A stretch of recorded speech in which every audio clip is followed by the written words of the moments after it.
खुश आमदीद आप सबका हमारे चैनल सब्ज़ी गार्डन में। उम्मीद करती हूँ कि आप सभी बहुत अच्छे होंगे और अगर लाइफ में कोई प्रॉब्लम है तो वो भी बहुत जल्दी सॉल्व हो जाएगी।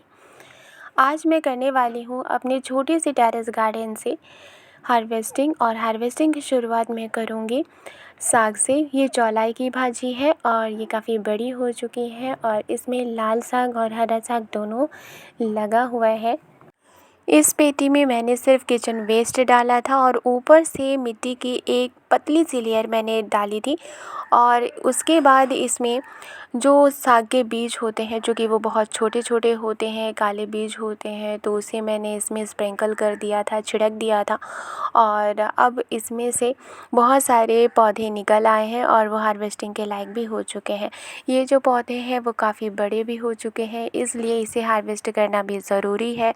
तो हार्वेस्ट करने के लिए मैं यहाँ पर छुरी का इस्तेमाल करूँगी, क्योंकि जब मैं इसे जड़ से उखाड़ूँगी, क्योंकि कुछ पौधे बड़े हो चुके हैं काफ़ी, तो जड़ से अगर उखाड़ूँगी तो उसके जो रूट है उसकी वजह से दूसरे पौधे भी हार्वेस्ट हो जाएंगे और बेकार हो जाएंगे। इस वजह से जो बहुत ही ज़्यादा बड़े पौधे हैं उन्हें छुरी से मैं काट लूँगी और जो छोटे पौधे हैं उन्हें मैं जड़ से ही हटाऊँगी और हार्वेस्ट करूँगी।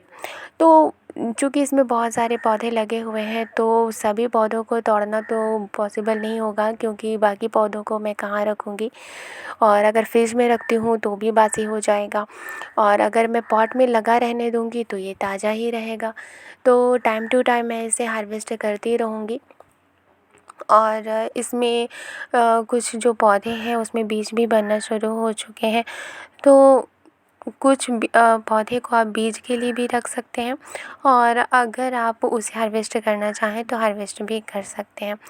चूँकि जो पौधा है वो काफ़ी बड़ा हो चुका है और दूसरे पौधे से मुझे हार्वेस्टिंग मिल रही थी, इसलिए मैंने इस पर ध्यान ही नहीं दिया था कि इसे भी हार्वेस्ट करना है, और मैंने छोड़ दिया था इसे कि अगर ये ग्रो भी करेंगे तो कोई प्रॉब्लम नहीं होगी, क्योंकि ये देसी तरीके से ऑर्गेनिक तरीके से ग्रो की हुई सब्ज़ी है और ये गल जाएगा। जैसे कि अगर खेतों में केमिकल फर्टिलाइज़र दे करके जो पौधे उगाए जाते हैं, अगर वो बड़े हो जाते हैं तो वो फिर पकाने से गलते नहीं हैं, लेकिन ऑर्गेनिक तरीके से जो सब्ज़ियां होती हैं वो गल जाती हैं।